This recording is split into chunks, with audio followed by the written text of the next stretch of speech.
इस वीडियो में है क्लास 10th के सब्जेक्ट साइंस का बायोलॉजी पार्ट से चैप्टर नंबर 6 जिसका नाम है लाइफ प्रोसेसेस। इस चैप्टर के सभी कॉन्सेप्ट्स को बिल्कुल डिटेल में डिस्कस करेंगे। चैप्टर स्टार्ट करने से पहले इस चैप्टर के एनसीईआरटी सॉल्यूशन और नोट्स ये सभी आपको मिलेंगे हमारी वेबसाइट पर। सो चैप्टर को स्टार्ट करते हैं नेक्स्ट पेज से।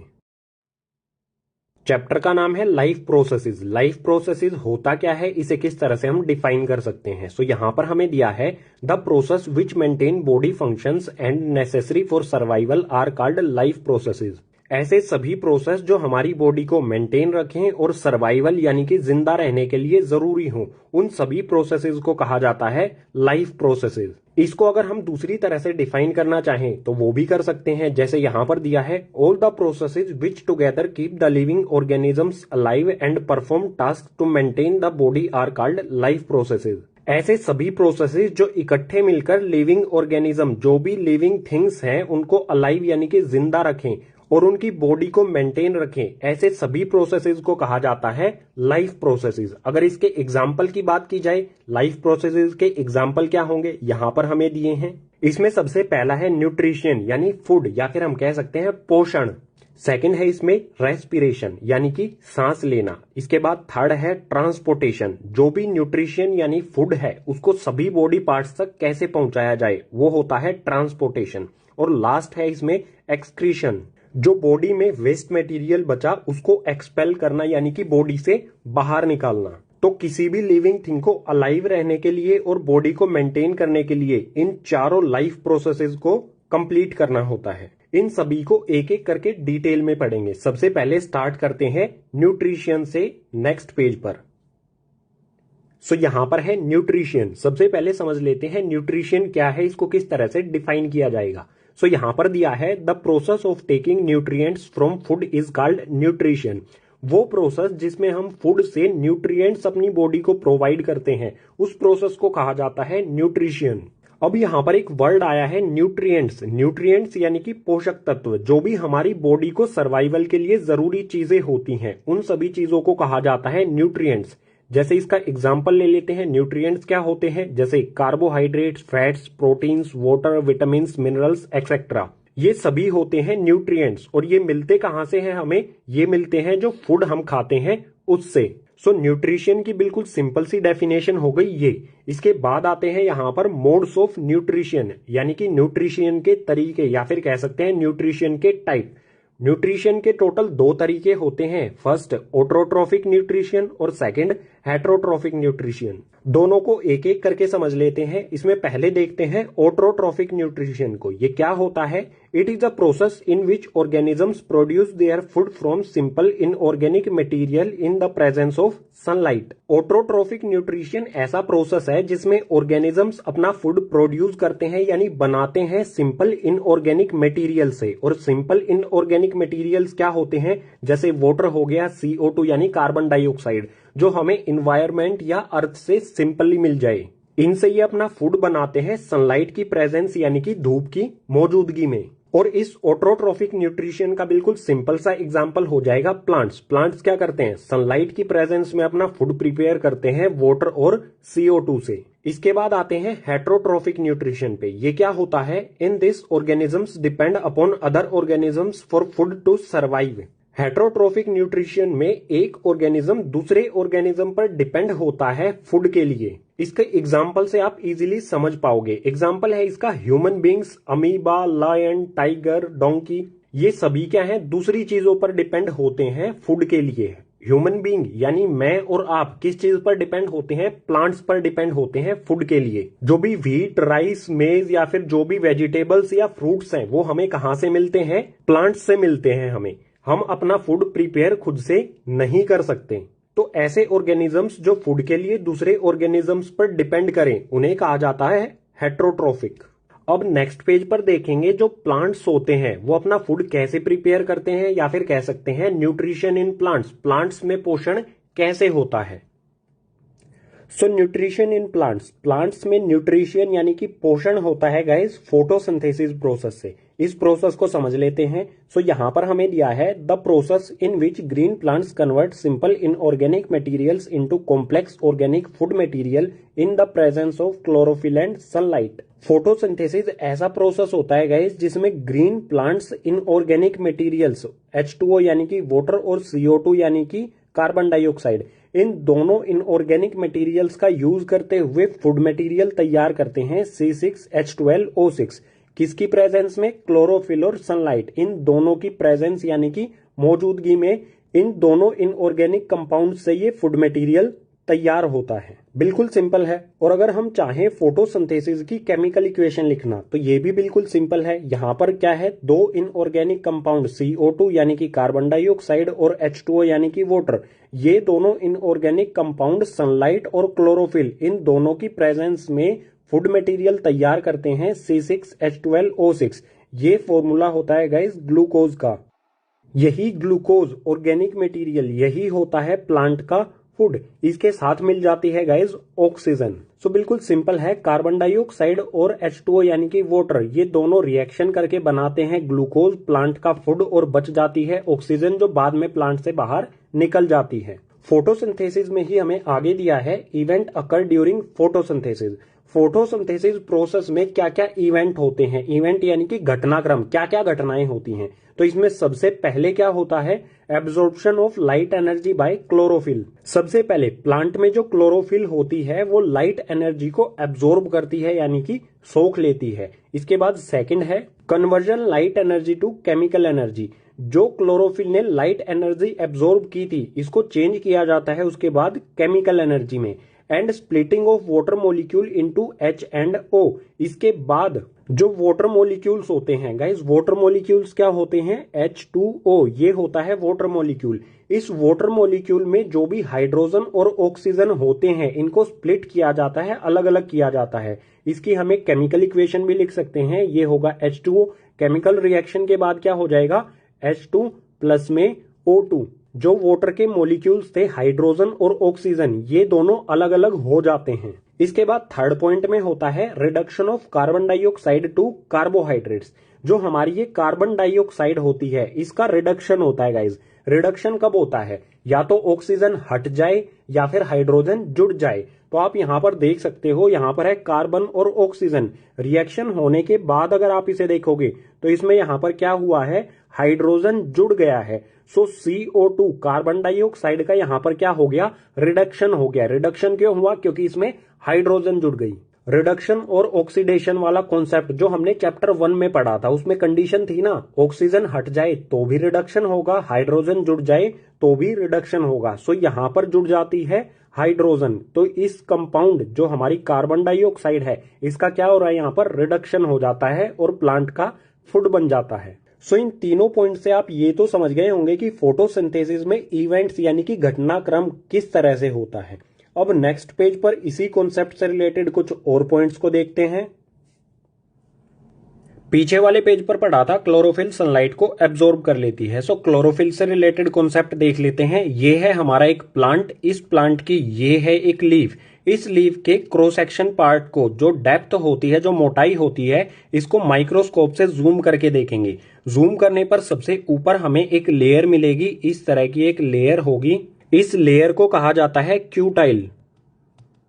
जो लीफ का सबसे अपर वैक्सी पार्ट होता है वो हो गया क्यूटाइल। इस क्यूटाइल के नीचे गाइज होते हैं सेल्स, इस टाइप के सेल्स होते हैं। ये सेल्स होते हैं गाइज एपिडर्मिस। ये वाले सेल्स हो गए एपिडर्मिस। इन एपिडर्मिस के नीचे होते हैं प्लांट सेल्स, जो आपने क्लास 9th में प्लांट सेल्स पढ़े थे, बिल्कुल वही।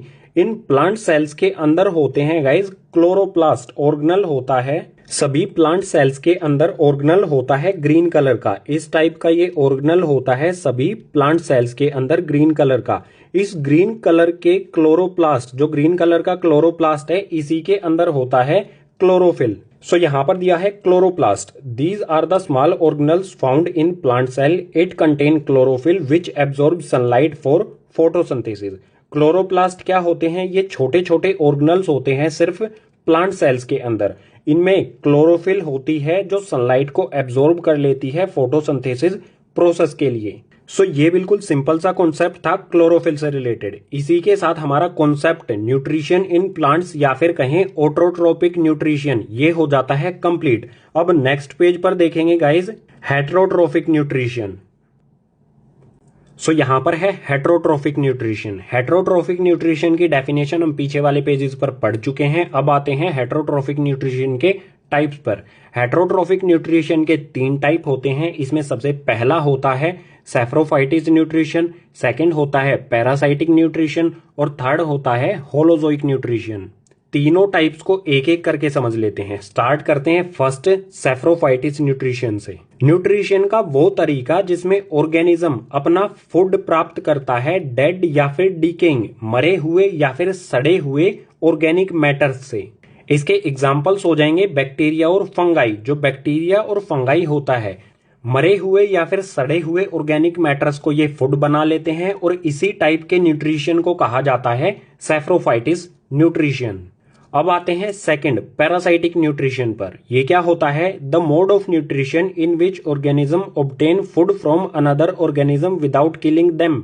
न्यूट्रिशन का वो तरीका जिसमें एक ऑर्गेनिज्म फूड लेता है दूसरे ऑर्गेनिज्म से बिना उसको किल किए, बिना उसको जान से मारे। इसके एग्जाम्पल से समझ लेते हैं, जो है मॉस्किटो और टेपवर्म।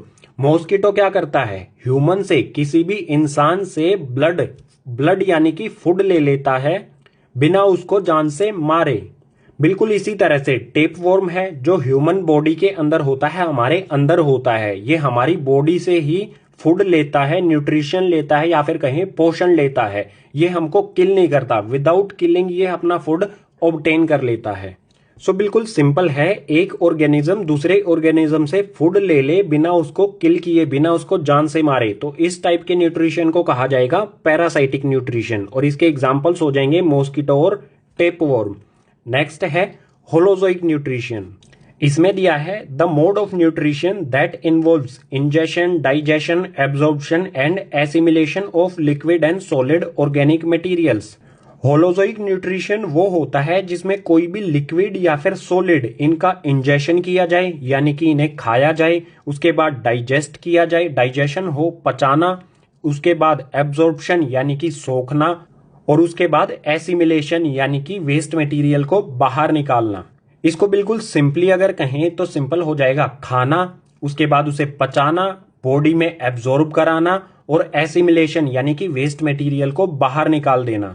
उसी को कहा जाता है होलोजोइक न्यूट्रिशन। इसके एग्जाम्पल से समझ जाएंगे ये किन किन में होता है, एनिमल्स में और ह्यूमंस में। हम क्या करते हैं? खाना खाते हैं, पचाते हैं, बॉडी उसे एब्जॉर्ब करती है और जो वेस्ट मटेरियल होता है उसे बाहर निकाल देते हैं। सो इसी होलोजोइक न्यूट्रिशन के साथ हमारे हेटरोट्रोफिक न्यूट्रिशन के तीनों टाइप्स हो जाते हैं कंप्लीट। अब नेक्स्ट पेज पर देखेंगे guys nutrition in humans. Humans यानी कि इंसानों में, आप में और मुझ में न्यूट्रिशन या फिर कहें पोषण किस तरह से होता है। सो यहां पर है न्यूट्रिशन इन ह्यूमन, आप में, मुझ में और जो भी इंसान है उसमें किस तरह से न्यूट्रिशन होता है। ये इसका डायग्राम है, स्टेप बाय स्टेप समझेंगे सभी कॉन्सेप्ट को डायग्राम के साथ। तो इसमें सबसे पहले आता है माउथ। माउथ से हम फूड को इनटेक करते हैं। इनटेक यानी कि अंदर लेते हैं माउथ के। उसके बाद माउथ में ही जो टिथ होते हैं उनका काम होता है। टिथ क्या करते हैं? Break the food. जो भी हमने फूड लिया है उसको छोटे छोटे टुकड़ों में वो तोड़ देते हैं। इसके बाद रोल आता है गाइज टंग, जो कि माउथ में ही होती है। टंग का रोल क्या होता है? Testing and rolling the food. जो भी हमने फूड लिया है उसको टेस्ट करना और उसको रोल करना, इधर से उधर करना, ये काम होता है टंग का। ये तो बिल्कुल सिंपल स्टेप थे। जब फूड रोल हो रहा होता है तो होता है इंपॉर्टेंट काम सलाइवरी ग्लैंड्स का। जो भी ग्लैंड्स होते हैं वो कुछ ना कुछ सीक्रेट करते हैं या फिर कहें प्रोड्यूस करते हैं, पैदा करते हैं। सो सलाइवरी ग्लैंड्स पैदा करते हैं यहाँ पर सलाइवा को। ये सलाइवा प्रोड्यूस करते हैं। सलाइवा यानी कि लार। कुछ टेस्टी फूड के बारे में सोचोगे तो अपने आप आपके मुंह में आ जाएगा सलाइवा या फिर कहें लार। सो आगे दिया है saliva contain enzyme salivary amylase that break down starch to simple sugar. जो सलाइवा होता है उसके अंदर एक एंजाइम होता है सलाइवरी एमिलेज। ये सलाइवरी एमिलेज जो हमारा फूड होता है, फूड को हम यहाँ पर कहेंगे बायोलॉजिकल जो हम फूड लेते हैं वो होता है स्टार्च। इस स्टार्च को सिंपल शुगर में चेंज कर देता है। सो फूड को हमने यहाँ पर कहा है स्टार्च। जो भी हमारा फूड होता है उसको सिंपल शुगर में या फिर कहें ग्लूकोज में चेंज कर देता है। इस प्रोसेस को सिंपली हम यहां पर समझ लेते हैं। स्टार्च यानी कि ये होता है फूड। ये फूड सलाइवरी एमिलेज के साथ मिक्स होता है और चेंज हो जाता है शुगर में या फिर हम कह सकते हैं ग्लूकोज। इसमें ये चेंज हो जाता है। अगर सलाइवरी ग्लैंड्स की बात करें तो ये हमारे माउथ में कई जगह पर होते हैं। माउथ के ऊपर वाले पार्ट में भी होते हैं और जो हमारी टंग होती है उसके नीचे भी ये प्रेजेंट होते हैं। सो जो भी ये प्रोसेस यहां से लेके यहां तक हुआ ये सभी हमारे माउथ में हुआ। माउथ के बाद गाइस फूड जाता है ईसोफेगस में। इसके बारे में पढ़ते हैं नेक्स्ट पेज पर। माउथ में फूड सलाइवरी एमिलेज के साथ मिक्स होके चेंज हो जाता है शुगर में। उसके बाद काम आता है गाइस ईसोफेगस का। ईसोफेगस को फूड पाइप भी कहा जाता है। ये है हमारा माउथ। इसके नीचे ये वाली जो पाइप है ये है ईसोफेगस जो कनेक्ट होती है स्टमक से। सिंपली वो पाइप जो माउथ और स्टमक को कनेक्ट करती है उसी को कहा जाता है ईसोफेगस या फिर फूड पाइप। सो इसमें हमें दिया है taking food from mouth to stomach by peristaltic movements. Oesophagus food को माउथ से स्टमक तक पहुंचाने का काम करती है पेरिस्टाल्टिक मूवमेंट्स के साथ। पेरिस्टाल्टिक मूवमेंट्स को समझ लेते हैं। सपोज कीजिए ये हमारा फूड है। ये फूड हमारा फूड पाइप के अंदर है। ये फूड पाइप जो होती है ऊपर की साइड से ये कॉन्ट्रैक्शन करती है यानी कि सिकुड़ती है। ऊपर की साइड से ये सिकुड़ेगी और नीचे की साइड से ये फैलने लगेगी। नीचे की साइड से फैलेगी तो जो फूड ऊपर की तरफ है वो धीरे धीरे नीचे आता रहेगा और इसी तरह से वो स्टमक में पहुंच जाता है। इस पाइप की जो वॉल्स यानी दीवारें होती हैं वो कॉन्ट्रैक्शन यानी सिकुड़ती हैं और रिलैक्स यानी कि फैलती हैं। इसी मूवमेंट को कहा जाता है पेरिस्टाल्टिक मूवमेंट। इसी मूवमेंट से ये फूड को माउथ से स्टमक में ट्रांसफर कर देती हैं। सो अब फूड आ गया है ईसोफेगस से स्टमक में। स्टमक को डायग्राम में देख लेते हैं। सो ये है यहाँ पर स्टमक। इसमें हमें पहला पॉइंट दिया है stomach is large organ it expends when food enters in it. Stomach एक बड़ा ऑर्गन होता है। जैसे ही फूड इसमें एंटर करता है ये एक्सपेंड करने लगता है यानी फैलने लगता है। अब सेकंड पॉइंट दिया है गैस्ट्रिक ग्लैंड्स। ये ग्लैंड्स स्टमक के अंदर होता है। जो भी ग्लैंड्स होते हैं वो कुछ ना कुछ प्रोड्यूस करते हैं। सो गैस्ट्रिक ग्लैंड क्या करता है? It release gastric juice. Gastric gland से गैस्ट्रिक जूस, इस जूस को ये रिलीज करता है, प्रोड्यूस करता है। इसी में आगे दिया है gastric juice contain HCl, pepsin and mucus. Gastric juice में तीन चीजें होती हैं, HCl यानी कि हाइड्रोक्लोरिक एसिड, पेप्सिन और म्यूकस। अब इन तीनों चीजों का काम क्या होता है स्टमक के अंदर, इसको समझ लेते हैं। पहले समझते हैं HCl को। HCl का काम क्या होता है? Makes medium acidic. स्टमक का जो मीडियम है उसको एसिडिक बनाना। सेकंड है killing the harmful bacteria of food. जो भी ईसोफेगस के थ्रू स्टमक में फूड आया है उसमें जो भी हार्मफुल बैक्टीरिया है उसको ये किल कर देता है। ये दो मेन काम होते हैं HCl के स्टमक के अंदर। बात आती है पेप्सिन की। पेप्सिन का क्या काम होता है? Break down the proteins into amino acid. जो फूड हमने लिया है उस फूड के अंदर जो भी प्रोटीन्स होते हैं, पेप्सिन उन प्रोटीन्स को एमिनो एसिड में चेंज कर देता है और पेप्सिन हमेशा वर्क करता है एसिडिक मीडियम में। सो सबसे पहले HCl ने मीडियम को एसिडिक कर दिया। इस मीडियम एसिडिक होने पर पेप्सिन ने प्रोटीन्स जो हमारे फूड के अंदर प्रेजेंट हैं उसको इसने एमिनो एसिड में चेंज कर दिया। थर्ड है म्यूकस। म्यूकस का काम क्या होता है? Protect inner lining of stomach. Mucus stomach की इनर लिनिंग यानी स्टमक की अंदर वाली वॉल्स या फिर कहें अंदर की जो दीवारें होती हैं उनको प्रोटेक्ट करता है HCl से। HCl यानी कि हाइड्रोक्लोरिक एसिड। ये एक स्ट्रॉन्ग एसिड होता है। अगर म्यूकस ना हो तो ये हमारी स्टमक की जो वॉल्स हैं उनको नुकसान पहुंचा सकता है या फिर कह सकते हैं उनको बर्न कर सकता है, जला सकता है। ये सारा प्रोसेस हुआ है अभी तक स्टमक में। अब आगे के लिए चलते हैं नेक्स्ट पेज पर। अब फूड आएगा स्टमक से स्मॉल इंटेस्टाइन में। ये है स्टमक। इस पाइप के थ्रू स्मॉल इंटेस्टाइन में फूड आ जाएगा। सो स्मॉल इंटेस्टाइन में पॉइंट दिया है it is the site of complete digestion. ये जो स्मॉल इंटेस्टाइन है इसी में होता है फूड का कंप्लीट डाइजेशन। जैसे ही फूड स्मॉल इंटेस्टाइन में आएगा तभी काम होता है लीवर का। लीवर क्या करता है? It produce bile juice and bile salt. Liver दो चीजें प्रोड्यूस करता है, बनाता है, बाइल जूस और बाइल साल्ट। इन दोनों का काम क्या होता है यहां पर दिया है बाइल जूस के बारे में। सबसे पहले it makes the food alkaline. जो भी स्मॉल इंटेस्टाइन में फूड है ये इसको अल्कलाइन कर देता है, यानी कि बेसिक में चेंज कर देता है। उसके बाद बाइल सॉल्ट का काम क्या है? Break the large fat globules. जो फैट के बड़े बड़े ग्लोब्यूल्स होते हैं उनको ये छोटे छोटे पार्ट में ब्रेक कर देता है, तोड़ देता है। इस तरह से होता है, बड़े बड़े ग्लोब्यूल्स होते हैं फैट के, ये इन ग्लोब्यूल्स को छोटे छोटे टुकड़ों में, छोटे छोटे पार्ट्स में डिवाइड कर देता है, ब्रेक कर देता है। इस प्रोसेस को कहा जाता है इमल्सिफिकेशन। आगे है गॉल ब्लैडर। गॉल ब्लैडर क्या करता है? It store bile juice and salt. जो भी लीवर में दोनों चीजें बनी हैं, बाइल जूस और बाइल साल्ट, ये दोनों कहां पर स्टोर होती हैं? गॉल ब्लैडर में। सो जैसे ही स्मॉल इंटेस्टाइन में फूड एंटर करता है, गॉल ब्लैडर से बाइल जूस और बाइल साल्ट ये दोनों चीजें फूड के साथ साथ स्मॉल इंटेस्टाइन में एंटर करती हैं। और जो फूड होता है, बाइल जूस फूड को एल्कलाइन कर देता है और बाइल साल्ट जो फूड में फैट ग्लूबोल्स होते हैं, ग्लोब्यूल्स होते हैं, उनको छोटे छोटे पार्ट में तोड़ देता है, डिवाइड कर देता है। स्मॉल इंटेस्टाइन में फूड हो गया है अल्कलाइन यानी कि basic.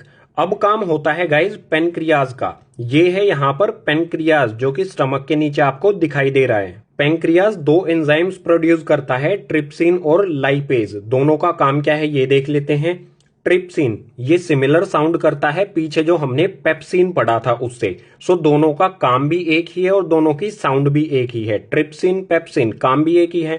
Break down protein into amino acid. Trypsin काम करता है, जो प्रोटीन होता है उसको एमिनो एसिड में चेंज करता है। बिल्कुल यही काम पीछे वाले पेज पर पेप्सिन कर रहा था स्टमक के अंदर, ट्रिप्सिन इसे करता है स्मॉल इंटेस्टाइन के अंदर। पेंक्रियाज में जो दोनों एंजाइम्स बनते हैं वो उनको भेज देता है स्मॉल इंटेस्टाइन में फूड के साथ साथ। सो यहाँ पर ट्रिप्सिन आकर जो भी प्रोटीन है उसको एमिनो एसिड में चेंज कर देता है। सेकंड है लाइपेज। लाइपेज का काम क्या होता है? It break down emulsified fat. जो भी फैट यहाँ पर इमल्सिफाई किया था बाइल सोल्ट ने, उस फैट को लाइपेज ब्रेक कर देता है। किसमें ब्रेक करता है? जो भी फैट होता है उसको फैटी एसिड और ग्लिसरॉल में चेंज कर देता है ये। यहाँ पर एक पॉइंट और बता देता हूं, जो ट्रिप्सिन एंजाइम है ये वर्क करता है सिर्फ बेसिक मीडियम में। सो बाइल जो स्मॉल इंटेस्टाइन को अल्कलाइन यानी कि बेसिक करता है, उसके बाद ही ये ट्रिप्सिन एंजाइम प्रोटीन को एमिनो एसिड में चेंज करता है। सो ये सारा प्रोसेस होता है स्मॉल इंटेस्टाइन में। अब आगे क्या होता है स्मॉल इंटेस्टाइन में ही, उसको समझने के लिए चलते हैं आगे वाले पेज पर।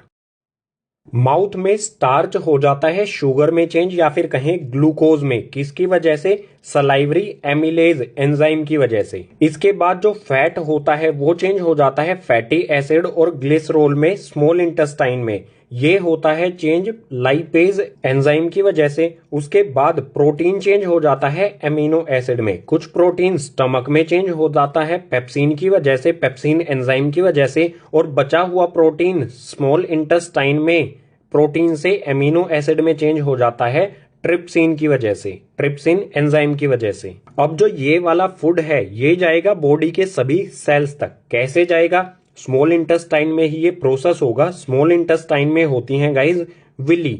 विली क्या होती हैं? Finger like projections inside small intestine. These increase the surface area of absorption. Villi are supplied the food to blood vessels, then the blood vessels take the food to each and every cell of the body। Small intestine में finger की तरह projections होती हैं, उन्हीं को कहा जाता है विली। सपोज कीजिए ये एक स्मॉल इंटेस्टाइन है, इसके अंदर इस टाइप में फिंगर की तरह प्रोजेक्शंस होते हैं, बहुत सारे प्रोजेक्शंस होते हैं, इन्हीं को कहा जाता है विली। इन विलीज की वजह से सरफेस एरिया जो है एब्जॉर्प्शन का वो बढ़ जाता है। विलीज फूड को एब्जॉर्ब करती हैं और उसे सप्लाई कर देती हैं ब्लड वेसल्स को। ब्लड में ये फूड को ट्रांसफर कर देती हैं। उसके बाद ब्लड फूड को बॉडी के सभी सेल्स तक पहुंचा देता है। बात आती है जो हमने फूड लिया था, क्या उस फूड का हम 100% डाइजेशन कर लेते हैं? तो ऐसा बिल्कुल नहीं होता। हम उसका कुछ पार्ट डाइजेस्ट कर लेते हैं और कुछ पार्ट वेस्ट बचता है। तो जो वेस्ट पार्ट स्मॉल इंटेस्टाइन में बचा उसका क्या होता है? वो वेस्ट पार्ट आता है गाइस स्मॉल इंटेस्टाइन से लार्ज इंटेस्टाइन में। सो इसमें दिया है the unabsorbed food sent to long intestine where its walls absorb more water from this material and rest of the material removed from the body via anus. Small intestine में ये वाला food absorb हो जाता है villis के through. अब जो waste material बचा वो आ जाता है गाइज लार्ज इंटेस्टाइन में, इस वाले इंटेस्टाइन में। जो भी वेस्ट मटेरियल लार्ज इंटेस्टाइन में आया है, लार्ज इंटेस्टाइन की वॉल्स उसमें से वाटर एब्सॉर्ब कर लेती हैं और जो भी बचा हुआ मटेरियल होता है, वेस्ट मटेरियल होता है, वो बॉडी से बाहर निकल जाता है वाया एनस, एनस के थ्रू। सो इस तरह से होता है ह्यूमंस में फूड का प्रोसेस या फिर कहें न्यूट्रिशन इन ह्यूमंस। किसी भी ऑर्गेनिज्म को अलाइव या फिर सरवाइव करने के लिए टोटल 4 लाइफ प्रोसेस करने होते हैं। इसमें से हमने न्यूट्रिशन को कंप्लीट पढ़ लिया है। न्यूट्रिशन में हमने इसके सभी टाइप्स को देखा, उसके बाद न्यूट्रिशन इन प्लांट्स पढ़ा और उसके बाद पढ़ा न्यूट्रिशन इन ह्यूमंस। अब आते हैं सेकंड लाइफ प्रोसेस जो है रेस्पिरेशन। आगे वाले पेज से इसे स्टार्ट करते हैं। आते हैं गाइज रेस्पिरेशन पर। रेस्पिरेशन क्या होता है? आप कहोगे सांस लेना, लेकिन रेस्पिरेशन में सिर्फ सांस लेना यानी कि ब्रीथिंग ही शामिल नहीं होता है। समझ लेते हैं इसे। The process in which the cells of an organism obtain energy by combining oxygen and glucose is called respiration.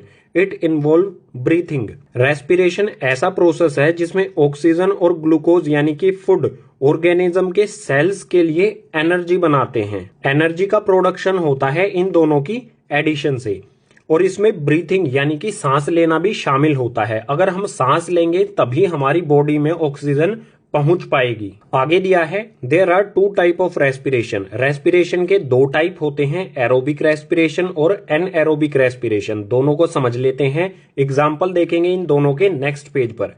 Aerobic respiration क्या है? It is the process of producing energy in the presence of oxygen. वो process जिसमें oxygen की presence यानी कि oxygen की मौजूदगी में एनर्जी का प्रोडक्शन किया जा रहा है, एनर्जी बनाई जा रही है, उसी को कहा जाता है एरोबिक रेस्पिरेशन। दूसरा है एनएरोबिक रेस्पिरेशन। ये क्या होता है? It is the process of producing energy in the absence और लैक ऑफ ऑक्सीजन। एनर्जी का प्रोडक्शन या तो विदाउट ऑक्सीजन हो या फिर ऑक्सीजन की कमी में हो, उसको कहा जाएगा एनएरोबिक रेस्पिरेशन। अब इन दोनों के एग्जांपल्स को समझते हैं गाइज नेक्स्ट पेज पर। सो यहां पर है ग्लूकोज जिसका फॉर्मूला होता है C6H12O6। ये होता है गाइज फूड। फूड जब सेल के अंदर जाता है, सेल के अंदर होता है साइटोप्लाज्म। सो ये फूड साइटोप्लाज्म में जाने पर चेंज हो जाता है, ब्रेक डाउन हो जाता है पाइरूवेट और एनर्जी में। अब आप कहोगे पाइरूवेट क्या होता है? सिंपली हम इसे लिख सकते हैं C3H4O3। ये फॉर्मूला होता है गाइज पाइरूवेट का। सो पाइरूवेट एब्सेंस ऑफ ऑक्सीजन यानी कि ऑक्सीजन की अनुपस्थिति में ये ब्रेक डाउन हो जाता है एथेनॉल, कार्बन डाइऑक्साइड और एनर्जी में। यहां पर एथेनॉल क्या होगा? एथेनॉल हो जाएगा हमारा सिंपली C2H5OH। ये फॉर्मूला होता है एथेनॉल का। सो सिंपली पाइरूवेट ऑक्सीजन की एब्सेंस में एथेनॉल, कार्बन डाइऑक्साइड और एनर्जी में कन्वर्ट हो जाता है, ब्रेक डाउन हो जाता है। अब इसका एग्जाम्पल भी देना होगा हमें। सो इसका एग्जाम्पल हो जाएगा यीस्ट। इसे हिंदी में कहा जाता है खमीर। यीस्ट होता क्या है? ये सिंगल सेल ऑर्गेनिज्म होता है फंगस फैमिली से। इसका यूज किया जाता है ब्रेड या फिर केक बनाने के लिए। केक इतना फ्लफी क्यों होता है? Because of yeast. जब यीस्ट का फर्मेंटेशन किया जाता है, जब इसे पकाया जाता है, तो इसमें से कार्बन डाइऑक्साइड निकलती है। कार्बन डाइऑक्साइड निकलने के कारण जो एयर बबल्स होते हैं, उन्हीं की वजह से केक या फिर ब्रेड फ्लफी होता है, इतना सॉफ्ट होता है। सो ये एग्जांपल हो गया एनएरोबिक रेस्पिरेशन का एब्सेंस ऑफ ऑक्सीजन में। आते हैं सेकंड पॉइंट पर। पाइरूवेट लैक ऑफ ऑक्सीजन में अगर ऑक्सीजन की कमी है तो जो पाइरूवेट है ये लैक्टिक एसिड और एनर्जी में कन्वर्ट हो जाता है। इन दोनों में ये ब्रेक डाउन हो जाता है। लैक्टिक एसिड क्या होता है? लैक्टिक एसिड का यहां पर फॉर्मूला लिख देता हूं। ये होगा C3H6 और O3। ये होता है लैक्टिक एसिड। यहां पर कार्बन के 3 मॉलिक्यूल होते हैं। अब बात आती है लैक ऑफ ऑक्सीजन, इस वाले पार्ट के एग्जाम्पल की। सो इसका एग्जाम्पल हो जाएगा मसल सेल्स। हमारी मसल सेल्स में ये प्रोसेस होता है जब हमारी मसल सेल्स में ऑक्सीजन की कमी हो जाए तो पाइरुवेट जो है वो लैक्टिक एसिड और एनर्जी में चेंज होता है, और इस प्रोसेस की वजह से हमारी मसल्स में क्रैम्प्स होते हैं। इसको और अच्छी तरह से समझ लेते हैं। हम कोई हार्ड वर्क करते हैं, मसल्स का उसमें बहुत ज्यादा यूज हो रहा है, तो हमारी सांस जो है, हमारी जो ब्रीथिंग है वो तेज होने लग जाती है। हम जल्दी जल्दी इनहेल करने लग जाते हैं, जल्दी जल्दी एक्सहेल करने लग जाते हैं। यानी हमारी मसल्स तक ऑक्सीजन सही से नहीं पहुंच पाती। जितनी क्वांटिटी में हमारी मसल्स को ऑक्सीजन चाहिए है उतनी क्वांटिटी में नहीं पहुंच पाती, ऑक्सीजन की कमी होती है। तो इस कंडीशन में पाइरुवेट जो है वो लैक्टिक एसिड और एनर्जी में चेंज हो जाता है। लैक्टिक एसिड की वजह से हमारी मसल्स में पेन होता है, क्रैम्प्स होते हैं। ये आप खुद नोटिस कर सकते हैं। जब हम कोई हार्ड वर्क कर रहे होते हैं या फिर दौड़ रहे होते हैं तो हमारी मसल्स पेन करने लग जाती है। वो क्यों होता है? क्योंकि पाइरुवेट जो है वो लैक्टिक एसिड में चेंज हो जाता है, और लैक्टिक एसिड की वजह से ही हमारी बॉडी में जो मसल सेल्स हैं उनमें पेन होता है या फिर कहें क्रैम्प्स होते हैं हमारी मसल्स में। अब आते हैं पाइरुवेट। प्रेजेंस ऑफ ऑक्सीजन में वाटर, कार्बन डाइऑक्साइड और एनर्जी में चेंज हो जाता है। ये वाला प्रोसेस सेल में माइटोकॉन्ड्रिया ऑर्गेनल के अंदर होता है। सो सिंपली ये हो गए हमारे दो एनएरोबिक रेस्पिरेशन, और एक एग्जांपल हो गया यहां पर एरोबिक रेस्पिरेशन का। अब गाइज नेक्स्ट पेज पर देखेंगे respiration in humans. Respiration in humans से पहले एक पॉइंट और देखना हमें जो कि इंपॉर्टेंट है। सो सिंपली पीछे वाले पेज पर हमने पढ़ा था ग्लूकोज साइटोप्लाज्म में पाइरुवेट और एनर्जी प्रोड्यूस करता है। पाइरुवेट ऑक्सीजन की प्रेजेंस में वाटर, कार्बन डाइऑक्साइड और एनर्जी बनाते हैं।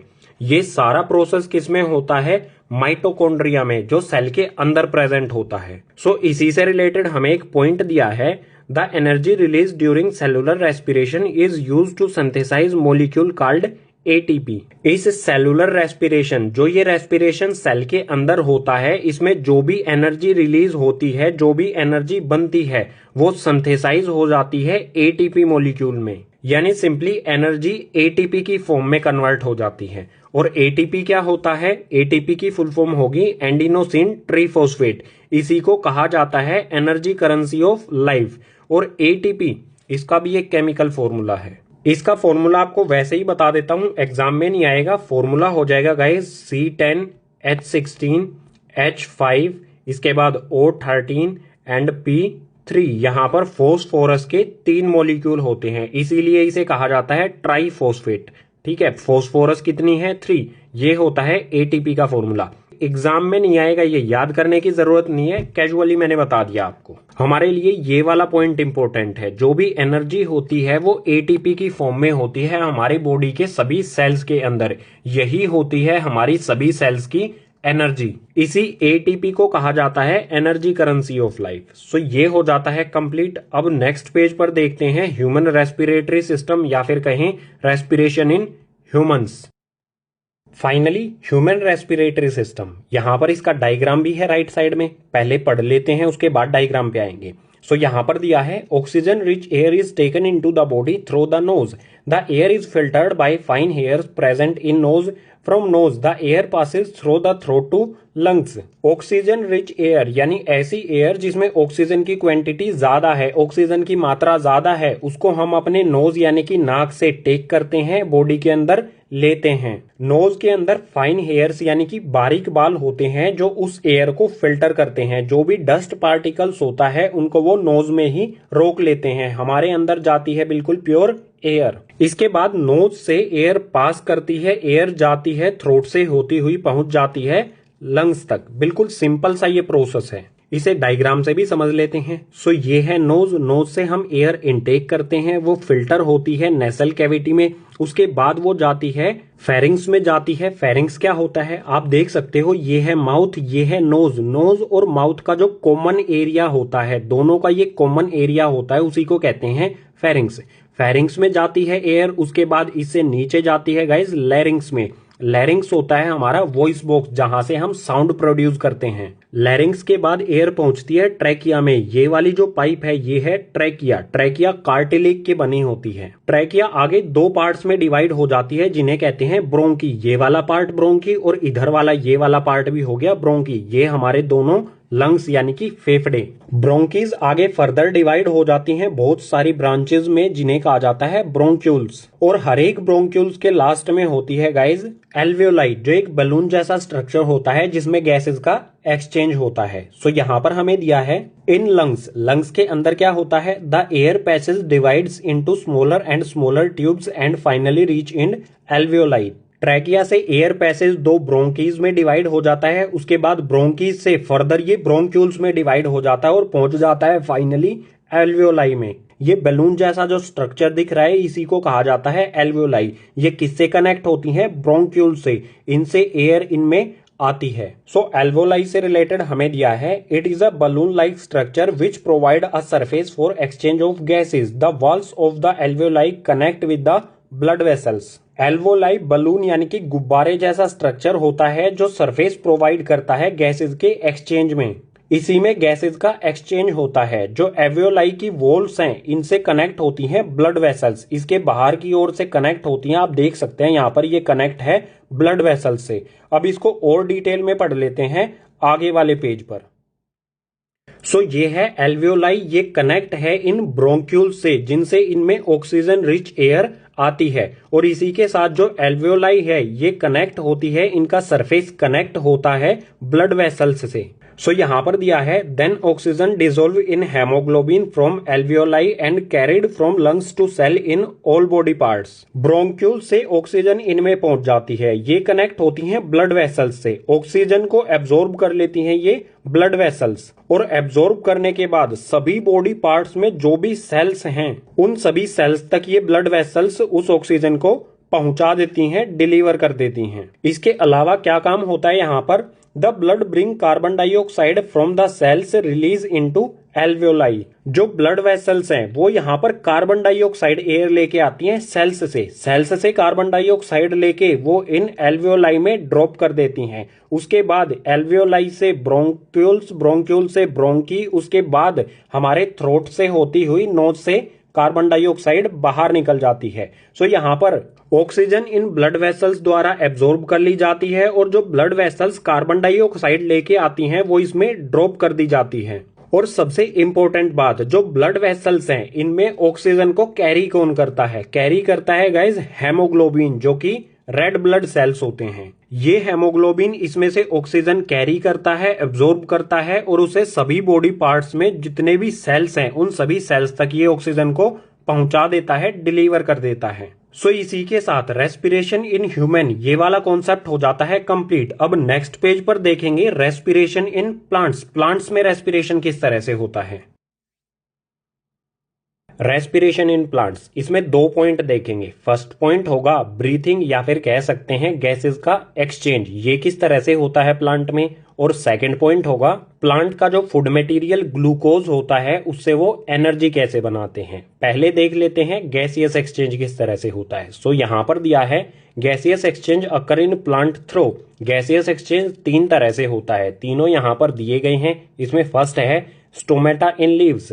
जो प्लांट की लीव्स में टाइनी पोर्स होते हैं उसे कहा जाता है स्टोमेटा। स्टोमेटा के थ्रू प्लांट गैसेस का एक्सचेंज करता है। फोटोसिंथेसिस प्रोसेस में क्या होता है, कार्बन डाइऑक्साइड जो है वो एंट्री लेती है प्लांट में, स्टोमेटा के थ्रू कार्बन डाइऑक्साइड प्लांट के अंदर जाती है, उससे वो ग्लूकोज बनाता है और बनाता है ऑक्सीजन। ऑक्सीजन प्लांट के लिए वेस्ट होती है तो इसी टाइनी पोर स्टोमेटा से वो ऑक्सीजन बाहर निकल जाती है। सभी लीव्स के सरफेस पर ये टाइनी पोर होता है। ये माइक्रोस्कोपिक इमेज है स्टोमेटा की। इसके दोनों तरफ ये हैं गार्ड सेल्स जो इस टाइनी पोर को ऑपरेट करते हैं, ओपनिंग और क्लोजिंग करते हैं इसकी। ये गैसियस एक्सचेंज होता है फोटोसिंथेसिस में। यहाँ पर सेकंड पॉइंट दिया है लेंटिसल्स इन स्टेम। जो हमारी प्लांट की स्टेम या फिर कह सकते हैं तना होता है वहां पर भी गैसेस का एक्सचेंज होता है। लेंटिसल्स होते हैं स्टेम में टाइनी पोर्स, उन्हें लेंटिसल्स कहा जाता है। इन लेंटिसल्स की हेल्प से भी गैसेस का एक्सचेंज होता है।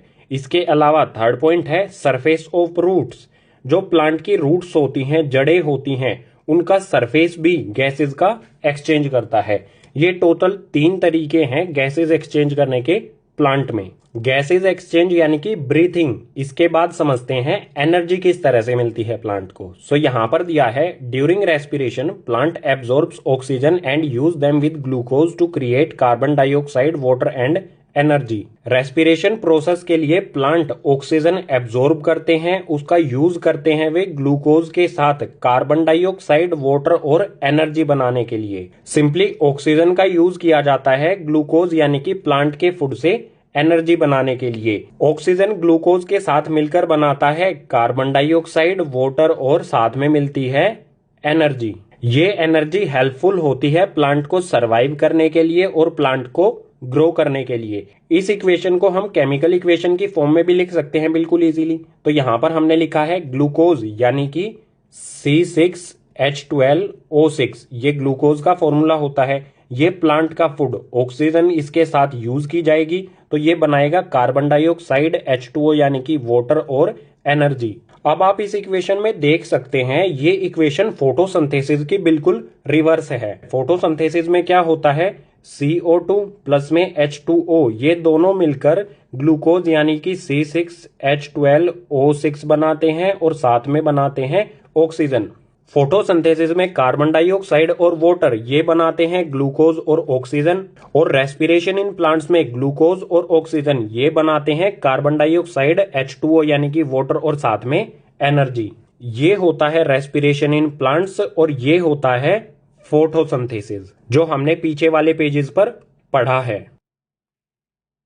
लाइफ प्रोसेसेस में हमने न्यूट्रिशन कंप्लीट कर लिया था पहले ही। अब हमारा रेस्पिरेशन भी कंप्लीट हो गया। रेस्पिरेशन में हमने क्या क्या पढ़ा, रेस्पिरेशन क्या होता है, रेस्पिरेशन के टाइप क्या होते हैं, इसके अलावा ह्यूमन रेस्पिरेटरी सिस्टम या फिर कहें रेस्पिरेशन इन ह्यूमंस, और इसी के साथ हमने पढ़ लिया है respiration in plants. So respiration वाला कॉन्सेप्ट हो जाता है कंप्लीट। अब आते हैं नेक्स्ट वाला कॉन्सेप्ट ट्रांसपोर्टेशन पर।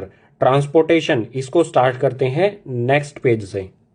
सो यहां पर है ट्रांसपोर्टेशन। ट्रांसपोर्टेशन का बिल्कुल सिंपल सा मीनिंग होता है किसी भी सब्सटेंस का एक जगह से दूसरी जगह मूव करना, यही इसकी डेफिनेशन हो जाएगी। आगे आते हैं ट्रांसपोर्टेशन इन ह्यूमंस।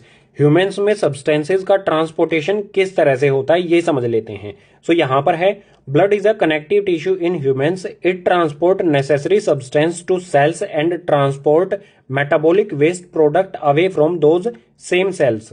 ह्यूमंस में ब्लड एक कनेक्टिव टिश्यू होता है जो सभी नेसेसरी यानी कि जरूरत के सब्सटेंसेस को सेल्स तक पहुंचाता है, और इसके साथ ही जो सेल्स में मेटाबॉलिक वेस्ट होता है, जो सेल्स में वेस्ट प्रोडक्ट होता है, उसको भी ये उन सेल्स से बाहर निकालता है। यानी हम सिंपली कह सकते हैं ह्यूमंस में ट्रांसपोर्टेशन का काम करता है ब्लड। इसमें आगे दिया है the main component of blood. Blood के मेन कंपोनेंट क्या क्या होते हैं, सो यहां पर दिए गए हैं हमें। इसमें सबसे पहले है प्लाज्मा, उसके बाद RBC यानी कि रेड ब्लड सेल्स, उसके बाद platelets and then white blood cells जिसे WBC भी कह सकते हैं। सो इन चारों ब्लड कंपोनेंट के बारे में पढ़ लेते हैं। सबसे पहले देखते हैं प्लाज्मा के बारे में। इसमें हमें दिया है it is yellow colour fluid, it transport food, CO2, waste product etcetera. Plasma जो कि ब्लड का एक कंपोनेंट होता है, ये एक येलो कलर का फ्लूइड होता है। ये फूड को ट्रांसपोर्ट करता है, CO2 यानी कार्बन डाइऑक्साइड को ट्रांसपोर्ट करता है। इसके अलावा ये वेस्ट प्रोडक्ट्स को भी ट्रांसपोर्ट करता है, एक जगह से दूसरी जगह इन तीनों चीजों को ये पहुंचाता है। आगे है रेड ब्लड सेल्स, इसको हम कह सकते हैं RBC यानी कि रेड ब्लड सेल्स। ये क्या करते हैं, it contain haemoglobin which transport oxygen. जो रेड ब्लड सेल्स यानी RBC हैं, इनमें होता है हेमोग्लोबिन, और हेमोग्लोबिन ट्रांसपोर्ट करता है ऑक्सीजन को। नेक्स्ट है प्लेटलेट्स। प्लेटलेट्स क्या करते हैं, these help in blood clotting. Platelets का काम होता है ब्लड को क्लोट करना यानी कि जमा देना। जब हमें कहीं पर चोट लग जाती है, कहीं पर हमारी बॉडी में कट लग जाता है, तो ब्लड वहां से फ्लो, ब्लड लूज ना हो सके हमारी बॉडी से, इसलिए वहां पर ब्लड क्लोट हो जाता है। और ये काम किसका होता है, प्लेटलेट्स का। प्लेटलेट्स ब्लड को क्लोट कर देती हैं यानी जमा देती हैं, क्योंकि बॉडी से अगर ब्लड लूज हो गया तो वो सीरियस कंडीशन हो सकती है किसी भी ह्यूमन के लिए।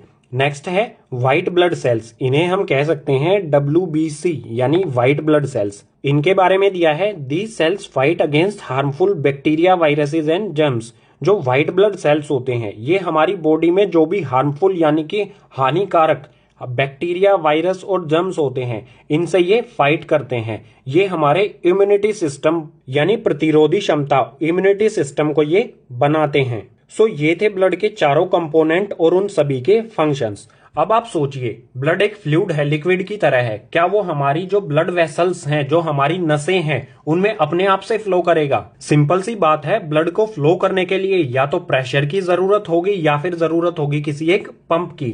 सो यहां पर दिया है the heart pumps the blood through the blood vessels. Humans में हार्ट ब्लड को पंप करता है हमारी ब्लड वेसल्स में। अब हार्ट के बारे में गाइस पढ़ लेते हैं, नेक्स्ट पेज पर बिल्कुल डिटेल में समझेंगे।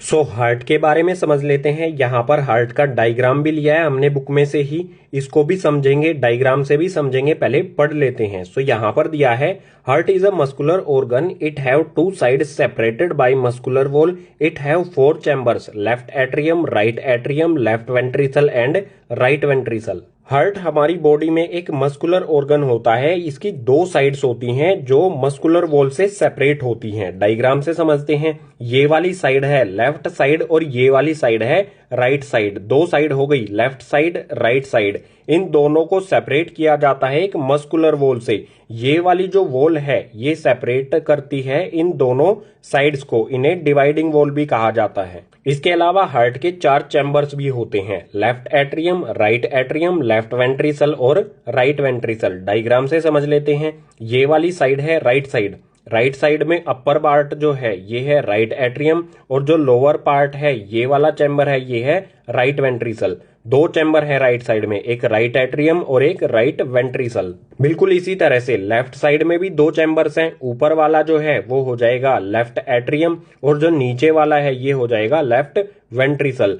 जो नीचे वाले चैम्बर्स हैं वो होते हैं वेंट्रिकल, लेफ्ट राइट आप लगा देना उनके साथ, और जो ऊपर वाले चैम्बर्स होते हैं वो होते हैं एट्रियम। जो ऊपर और नीचे ये चैम्बर्स हैं एट्रियम और वेंट्रिकल, इनके बीच में होती है गाइस ये वाल्व होती है जिससे इस वाले अपर एट्रियम से ब्लड आता है इस वाल्व के थ्रू वेंट्रिकल में। बिल्कुल इसी तरह से ये वाला एट्रियम है लेफ्ट एट्रियम, यहां पर भी ये वाल्व है, इस वाल्व के थ्रू आता है लेफ्ट वेंट्रिकल में ब्लड।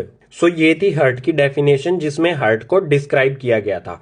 अब बात करते हैं हाउ हार्ट वर्क्स, हार्ट काम किस तरह से करता है। सो यहाँ पर दिया है deoxygenated blood comes from body to right atrium. Deoxygenated blood यानी कि वो ब्लड जो कार्बन डाइऑक्साइड कैरी करता है, ऑक्सीजन कैरी नहीं करता है, वो ब्लड हमारी बॉडी से राइट एट्रियम में आता है। डायग्राम में देखते हैं, देखो यहाँ पर है वेना केवा, ये हमारी ब्लड वेसल्स होती हैं। इस ब्लड वेना केवा, इस ब्लड वेसल्स से हमारे लोअर बॉडी का जो ब्लड होता है वो राइट एट्रियम में आ जाता है, और इस वेना केवा से इससे हमारी अपर बॉडी पार्ट का जो डीऑक्सीजनेटेड ब्लड है वो राइट एट्रियम में आ जाता है। इसके बाद क्या होता है देखते हैं, which then pumped to your lungs by right ventricle through arteries. Right atrium में जो ब्लड आया है उसको पंप कर दिया जाता है राइट वेंट्रिकल से हमारी आर्टरीज में।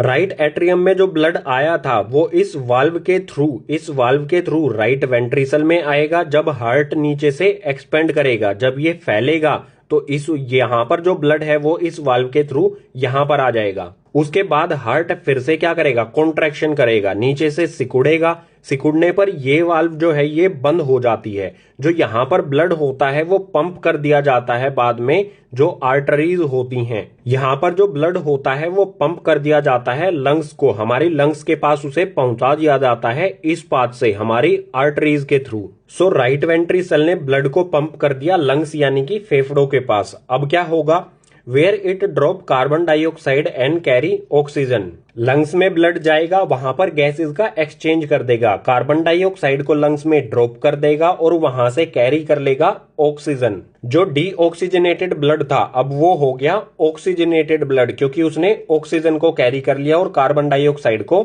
ड्रॉप कर दिया लंग्स में। अब आगे क्या होगा, then oxygenated blood comes to left atrium through veins which then pumped to your body parts by left ventricle through aorta। अब ऑक्सीजनेटेड ब्लड लेफ्ट एट्रियम में एंट्री करेगा वीन्स के थ्रू। इस साइड में ये है वीन्स, इन वीन्स से यहाँ पर ये ब्लड एंट्री करेगा लेफ्ट एट्रियम में। उसके बाद जो ब्लड लेफ्ट एट्रियम में आया है उसको पंप कर दिया जाता है हमारे सभी बॉडी पार्ट्स तक लेफ्ट वेंट्रिकल द्वारा एरोटा के थ्रू। सिंपली इसे डायग्राम से समझते हैं। लेफ्ट एट्रियम में लंग्स से लेफ्ट एट्रियम में वेन्स की हेल्प से ब्लड एंट्री करता है, यहां पर ब्लड पहुंच गया।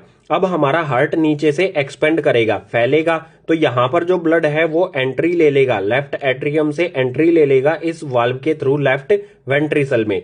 यहां पर ब्लड जब आ जाएगा उसके बाद हार्ट हो जाएगा कॉन्ट्रैक्शन, कॉन्ट्रैक्शन करेगा हार्ट, यानी सिकुड़ेगा।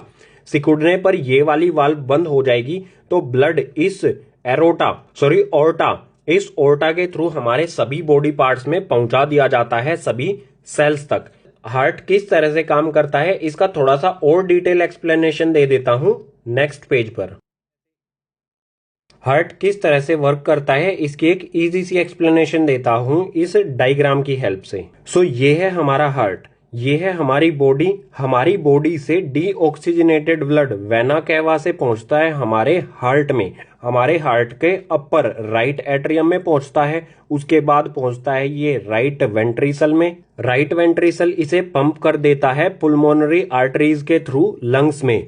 लंग्स में ये ब्लड जाके कार्बन डाइऑक्साइड ड्रॉप कर देता है, ऑक्सीजन कैरी कर लेता है। उसके बाद ऑक्सीजनेटेड ब्लड आता है हमारे इस हार्ट के इस अपर पार्ट में, लेफ्ट वाले अपर पार्ट में जो है लेफ्ट एट्रियम में आता है। उसके बाद आता है लेफ्ट वेंट्रिकल में। लेफ्ट वेंट्रिकल में आने के बाद लेफ्ट वेंट्रिकल इसे पंप कर देता है हमारे दोबारा से बॉडी सेल्स में एओर्टा के थ्रू। उसके बाद फिर से यही प्रोसेस होता है, हमारी बॉडी ऑक्सीजन को कंज्यूम करती है, कार्बन डाइऑक्साइड प्रोड्यूस करती है। फिर से कार्बन डाइऑक्साइड ब्लड यानी कि डीऑक्सीजनेटेड ब्लड वेना कैवा के थ्रू हार्ट में जाता है। हार्ट उस ब्लड को पंप कर देता है लंग्स में। लंग्स से ऑक्सीजन कैरी करके ऑक्सीजनेटेड ब्लड वो आ जाता है फिर से हार्ट में। हार्ट उसे पंप कर देता है फिर से हमारी बॉडी के सभी पार्ट्स में। सो इसके बाद हमारा नेक्स्ट कॉन्सेप्ट आता है ब्लड वेसल्स। ब्लड वेसल्स वो होती हैं जिनमें ब्लड ट्रेवल करता है, फ्लो करता है, पाइपिंग सिस्टम होता है हमारी बॉडी का ये। सो ब्लड वेसल्स दो तरह की होती हैं, आर्टरीज और वेन्स। दोनों को एक एक करके समझ लेते हैं। पहले आर्टरीज को समझते हैं। सो यहां पर दिया है these carry oxygenated blood from heart to body parts except pulmonary artery. These are thick and elastic. The smaller vessel which are 1 cell thick are called capillaries. जो भी आर्टरीज होती हैं वो ऑक्सीजनेटेड ब्लड को हार्ट से carry करती हैं, सभी बॉडी पार्ट्स तक पहुंचाती हैं। यहां पर एक्सेप्शन रखा गया है, जो पुल्मोनरी आर्टरी है सिर्फ ये ऐसी आर्टरी है जो डीऑक्सीजनेटेड ब्लड को कैरी करती है। इसके अलावा जो भी आर्टरीज हैं वो सभी ऑक्सीजनेटेड ब्लड को कैरी करती हैं और सभी बॉडी पार्ट्स तक पहुंचाती हैं। इसी में आगे दिया है थिक एंड इलास्टिक। जो भी आर्टरीज हैं वो थिक होती हैं और इलास्टिक होती हैं। इलास्टिक यानी कि ये इजीली बेंड हो सकती हैं। इसके बाद यहां पर दिया गया है कैपिलरीज के बारे में। ऐसी आर्टरीज जो 1 cell थिक होती हैं, जिनकी मोटाई 1 cell जितनी होती है, उन आर्टरीज को कहा जाता है कैपिलरीज। ये बहुत फाइन होती हैं, बहुत बारीक होती हैं कैपिलरीज हमारी बॉडी में। सो बिल्कुल सिंपल, आर्टरीज ऑक्सीजनेटेड ब्लड को कैरी करती हैं, ये थिक होती हैं, इलास्टिक होती हैं। और ऐसी आर्टरीज जो 1 cell थिक, 1 cell जितनी मोटी होती हैं, उन्हें कैपिलरीज कहा जाता है। सो ये हो गया आर्टरीज के बारे में। आगे है वेन्स। ये क्या होती हैं? Veins carry deoxygenated blood from body part to heart except pulmonary vein. These are thin and less elastic. Veins का काम होता है हमारे बॉडी पार्ट्स में जो भी डीऑक्सीजनेटेड ब्लड है उसको कैरी करना। इसमें भी एक एक्सेप्शन रखा गया है, जो पुल्मोनरी वेन है ये ऑक्सीजनेटेड ब्लड को कैरी करती है। इसके अलावा जितने भी वेन्स हैं वो सभी डीऑक्सीजनेटेड ब्लड को कैरी करती हैं। वेन्स के बारे में और भी दिया गया है thin and less elastic. Veins जो हैं ये थिन यानी कि पतली होती हैं और लेस कम इलास्टिक होती हैं, यानी इन्हें फोल्ड इजीली नहीं किया जा सकता है एज कंपेयर टू आर्टरीज। सो दो तरह की ब्लड वेसल्स, आर्टरीज और वेन्स, इनमें फ्लो होता है ब्लड। यहां पर दिया है लिम्फ। लिम्फ भी एक ट्रांसपोर्टर होता है, इसके बारे में पढ़ते हैं। This is also a transporter fluid. The pores present in the walls of capillaries, some amount of plasma, proteins and blood cells escape into intercellular space in the tissue to form the lymph. Blood के अलावा हमारी body में एक और transporter होता है जिसे कहते हैं लिम्फ। ये बनता कैसे है? सो जो हमारी कैपिलरीज, ब्लड कैपिलरीज होती हैं, उसमें पोर्स होते हैं, बिल्कुल छोटे छोटे बारीक बारीक उसमें छेद होते हैं। उन छेद से कुछ प्लाज्मा, प्रोटीन और ब्लड सेल्स एस्केप कर जाते हैं, निकल जाते हैं इंटरसेलुलर स्पेस में। जो दो सेल के बीच में खाली जगह होती है वहां पर वो एस्केप कर जाते हैं प्लाज्मा, प्रोटीन और ब्लड सेल्स किसी भी टिश्यू में, और बनाते हैं लिम्फ। इस तरह से कई सारे सेल्स हैं, उनके बीच में जो भी ये खाली जगह है, इस खाली जगह में पहुंच जाते हैं ये तीनों चीजें, प्लाज्मा, प्रोटीन और ब्लड सेल्स, कैपिलरीज से लीक होकर, या फिर कह सकते हैं इन छोटे छोटे बारीक पोर्स से निकलकर इस इंटरसेलुलर में पहुंच जाते हैं और बनाते हैं लिम्फ। इसके बारे में कुछ पॉइंट भी दिए हैं, इन्हें देखते हैं। इसमें फर्स्ट है इट इज कलरलेस, ये कलरलेस होता है, इसका कोई भी कलर नहीं होता है। सेकंड है lymph absorbs and transport fat from intestine, lymph काम क्या करता है, ये एब्जॉर्ब करता है और ट्रांसपोर्ट करता है फैट को। ये हमारे इंटेस्टाइन से फैट को एब्जॉर्ब करता है और उसे बॉडी पार्ट्स तक ट्रांसपोर्ट भी करता है। इसके बाद लास्ट पॉइंट दिया है it drain away the excess tissue metabolism, जो टिश्यू में मेटाबॉलिज्म होता है, एक्सेस मेटाबॉलिज्म यानी कि एक तरह से वेस्ट प्रोडक्ट जो होता है टिश्यू के अंदर, उसे भी ये ड्रेन करता है, यानी कि रिमूव कर देता है, वहां से हटा देता है जो भी वेस्ट प्रोडक्ट होता है। सो ये था हमारा लिम्फ, एक और ट्रांसपोर्टर जो हमारी बॉडी में होता है ब्लड के अलावा। इसी के साथ गाइस हमारा ट्रांसपोर्टेशन इन ह्यूमंस ये वाला कॉन्सेप्ट हो जाता है कंप्लीट। अब नेक्स्ट पेज पर देखेंगे ट्रांसपोर्टेशन इन प्लांट्स, प्लांट्स में ट्रांसपोर्ट किस तरह से होता है। ट्रांसपोर्टेशन इन प्लांट्स यहां पर दिया है there are two transporter tissue in plants, plants में टिश्यूज करते हैं ट्रांसपोर्टेशन का काम। दो टिश्यू होते हैं जो ट्रांसपोर्टेशन करते हैं, पहला है इसमें जाइलम, दूसरा है फ्लोएम। इन दोनों के बारे में आपने क्लास 9th में भी पढ़ा होगा। सो दोनों को एक एक करके समझते हैं। पहले देखते हैं जाइलम को। इसमें फर्स्ट पॉइंट दिया है it transport water and minerals in upward direction from roots to highest point of the plant. Xylem tissue water और वाटर में डिसॉल्व मिनरल्स को ये अपवर्ड डायरेक्शन में ट्रांसपोर्ट करता है। अपवर्ड डायरेक्शन यानी कि रूट्स से हाईएस्ट पॉइंट जो होता है प्लांट का, वहां पर जड़ों से प्लांट की लीव्स तक ये ट्रांसपोर्ट करता है इन दोनों चीजों को। ये सिर्फ वाटर और वाटर में डिसॉल्व मिनरल्स, इन दोनों चीजों को ये ट्रांसपोर्ट करता है, इसके अलावा कुछ भी ट्रांसपोर्ट नहीं करता है। सेकंड पॉइंट है it only transport upwards, xylem tissue transportation सिर्फ एक डायरेक्शन में करता है, यूनि डायरेक्शन ट्रांसपोर्टेशन होता है ये, सिर्फ अपवर्ड डायरेक्शन में, नीचे से ऊपर की ओर। आगे थर्ड पॉइंट दिया है it work on the principle of transpiration, xylem tissue transpiration नियम के तहत काम करता है, किसी भी चीज को एक जगह से दूसरी जगह पहुंचाता है। अब ट्रांसपीरेशन क्या है यहां पर दिया गया है, इसको बाद में पढ़ेंगे, पहले देखते हैं फ्लोएम के बारे में। सो फ्लोएम में फर्स्ट पॉइंट दिया है it transport food from leaves to other part of the plant. Phloem transport करता है फूड को लीव से। फूड कहां पर प्रिपेयर होता है प्लांट में, लीव्स यानी कि पत्तों में। पत्तों से ये फूड को ट्रांसपोर्ट करता है प्लांट के सभी पार्ट्स तक। सेकंड पॉइंट है it can transport upward as well as downward, phloem tissue दोनों डायरेक्शंस में ट्रांसपोर्ट कर सकता है, अपवर्ड यानी कि ऊपर की ओर भी और डाउनवर्ड यानी कि नीचे की ओर भी, दोनों डायरेक्शंस में ये फूड को ट्रांसपोर्ट कर सकता है। थर्ड पॉइंट है transport of food from leaves to other parts of the plant is called translocation, जो फूड का ट्रांसपोर्ट करते हैं लीव्स से प्लांट के अदर पार्ट्स में, उस प्रोसेस को कहा जाता है ट्रांसलोकेशन। अब आते हैं ट्रांसपीरेशन प्रोसेस पर। ट्रांसपीरेशन प्रोसेस क्या होता है, it is the process of loss of water as vapour from aerial parts of the plant. Transpiration ऐसा प्रोसेस होता है जिसमें प्लांट वाटर को लूज करता है वेपर की फॉर्म में, जो प्लांट का अपर पार्ट, एरियल पार्ट यानी कि ऊपर वाला पार्ट होता है, वहां से। इस प्रोसेस में जो लीव्स होती हैं वो एक वैक्यूम क्रिएट करती हैं जिससे वाटर ऊपर की तरफ फ्लो करता है और लीव्स के स्टोमेटा से वो वेपर बन के प्लांट से बाहर निकल जाता है। इसी प्रिंसिपल यानी कि नियम पर काम करता है जाइलम टिश्यू। सो इसी के साथ हमारा ट्रांसपोर्टेशन इन प्लांट्स ये वाला कॉन्सेप्ट हो जाता है कंप्लीट। लाइफ प्रोसेसेस में अब तक हमने इन चारों में से न्यूट्रिशन कंप्लीट कर लिया, रेस्पिरेशन कंप्लीट कर लिया और अभी अभी कंप्लीट हुआ है हमारा ट्रांसपोर्टेशन। ट्रांसपोर्टेशन में हमने ट्रांसपोर्टेशन इन ह्यूमंस और ट्रांसपोर्टेशन इन प्लांट्स, इन दोनों को समझा बिल्कुल डिटेल में। अब आते हैं फाइनल लाइफ प्रोसेस पर जो है एक्सक्रीशन। इसको स्टार्ट करते हैं नेक्स्ट पेज से। एक्सक्रीशन इसमें दिया है the metabolic activities in the body generates many kind of waste. It is a process in which waste are removed from our body. हमारी बॉडी में जो भी मेटाबॉलिक एक्टिविटीज होती हैं, मेटाबॉलिक एक्टिविटीज का मतलब हो जाएगा फूड को डाइजेस्ट करना, फूड से एनर्जी क्रिएट करना। इन सभी मेटाबॉलिक एक्टिविटीज में बॉडी कई तरह के वेस्ट जनरेट करती है, यानी कि वेस्ट प्रोडक्ट देती है। इन वेस्ट प्रोडक्ट को हमारी बॉडी से निकालने के प्रोसेस को ही कहा जाता है एक्सक्रीशन। बिल्कुल सिंपल कहें तो वेस्ट प्रोडक्ट को हमारी बॉडी से बाहर निकालना।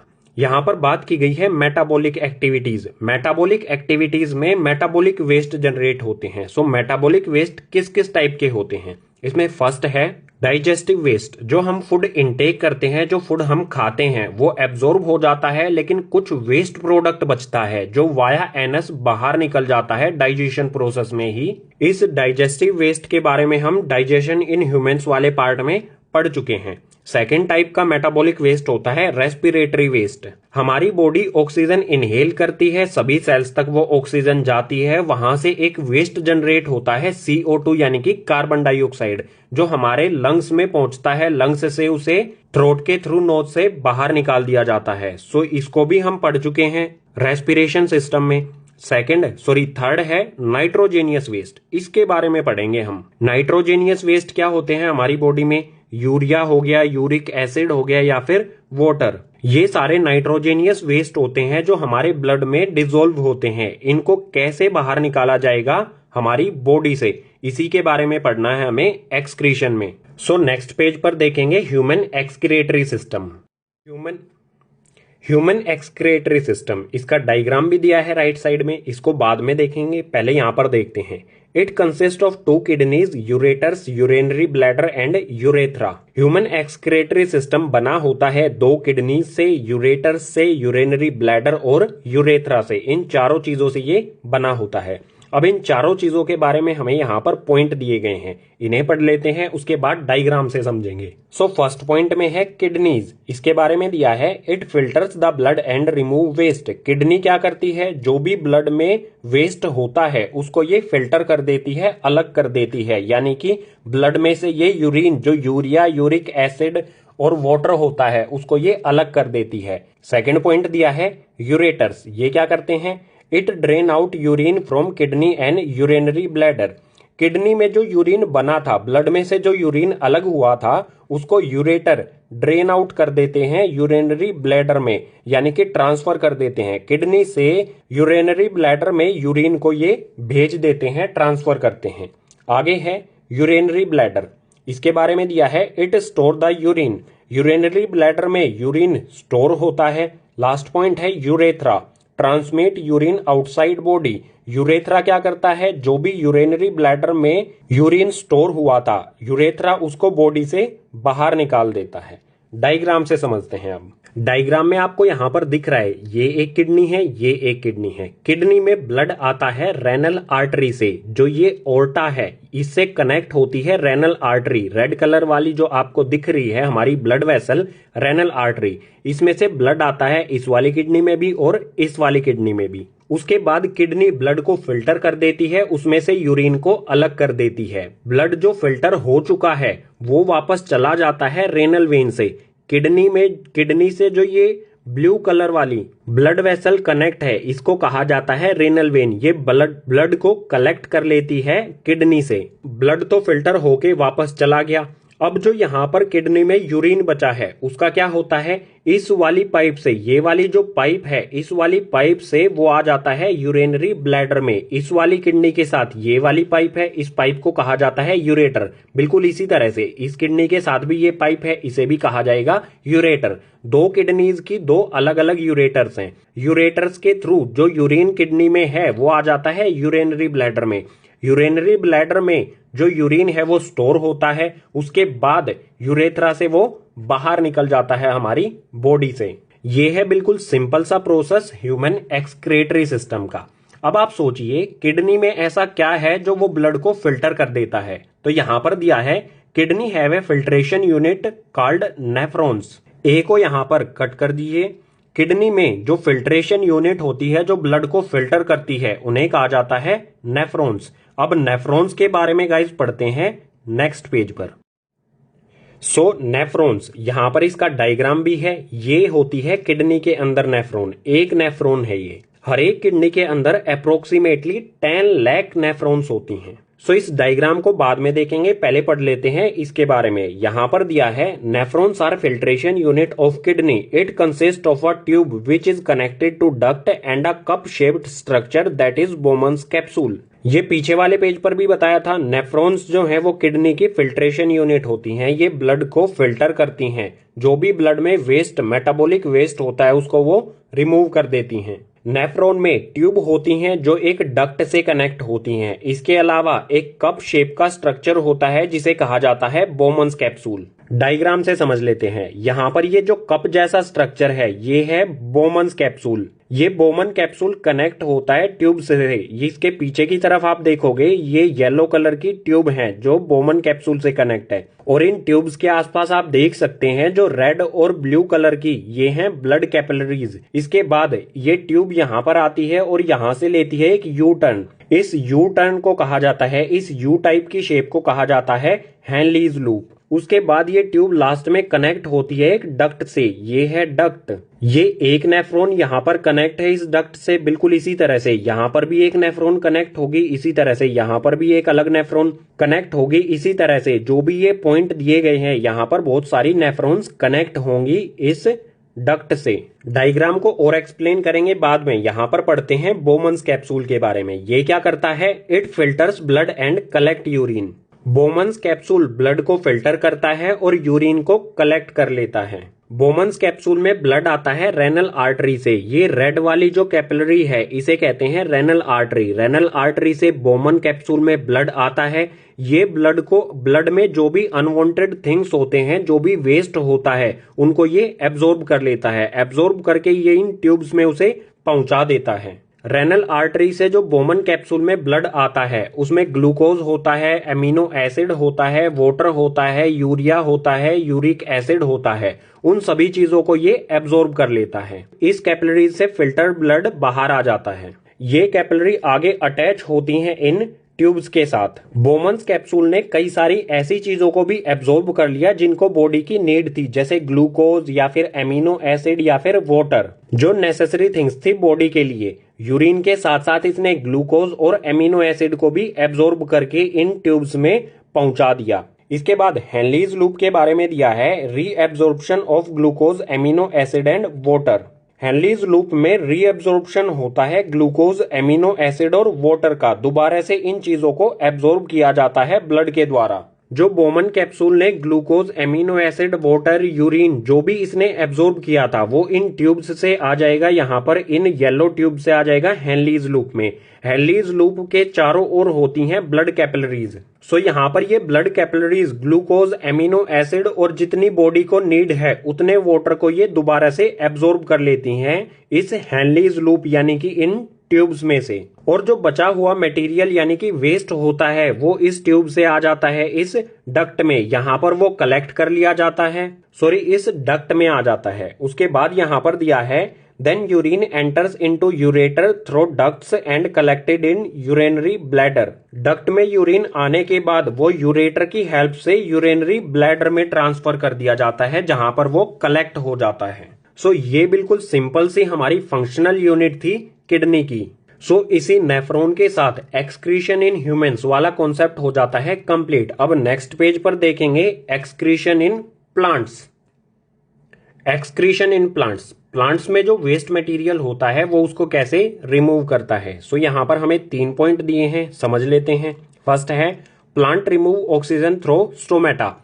प्लांट को कार्बन डाइऑक्साइड की नीड होती है, जरूरत होती है फूड प्रिपेयर करने के लिए। प्लांट में वेस्ट होती है ऑक्सीजन, ऑक्सीजन को ये रिमूव कर देता है स्टोमेटा के थ्रू। सेकंड पॉइंट है excess water removed through stomata by transpiration process. Plant में जो एक्सेस वाटर होता है वो उसको स्टोमेटा के थ्रू ही ट्रांसपीरेशन प्रोसेस से वेपर की फॉर्म में रिमूव कर देता है। एक्सेस वाटर यानी कि जरूरत से ज्यादा पानी। थर्ड पॉइंट है plant also lose some old leaves and barks. Plant time to time जो पुरानी लीव्स होती हैं, ओल्ड लीव्स होती हैं, उनको भी रिमूव कर देता है। और जो बार्क होती है, जो पेड़ में तने की छाल होती है, वो उसको भी हटा देता है, रिमूव कर देता है। सो ये 3 थे यहाँ पर एक्सक्रीशन इन प्लांट्स। इसी के साथ हमारे चारों लाइफ प्रोसेस हो जाते हैं कंप्लीट। न्यूट्रिशन हमने कंप्लीट किया, रेस्पिरेशन हमने कंप्लीट किया, उसके बाद ट्रांसपोर्टेशन हमने कंप्लीट किया और फाइनली हमने कंप्लीट कर लिया है अब एक्सक्रीशन। और एक्सक्रीशन के साथ ही हमारा ये चैप्टर हो जाता है कंप्लीट। उम्मीद करूंगा चैप्टर के सभी कॉन्सेप्ट आपको समझ में आए होंगे। अगर आपको सभी कॉन्सेप्ट समझ आए हैं तो इस वीडियो को अपने क्लासमेट्स के साथ ज्यादा से ज्यादा शेयर कीजिए और अगर आपका कोई सजेशन है तो उसे कमेंट बॉक्स सेक्शन में मेंशन कीजिए।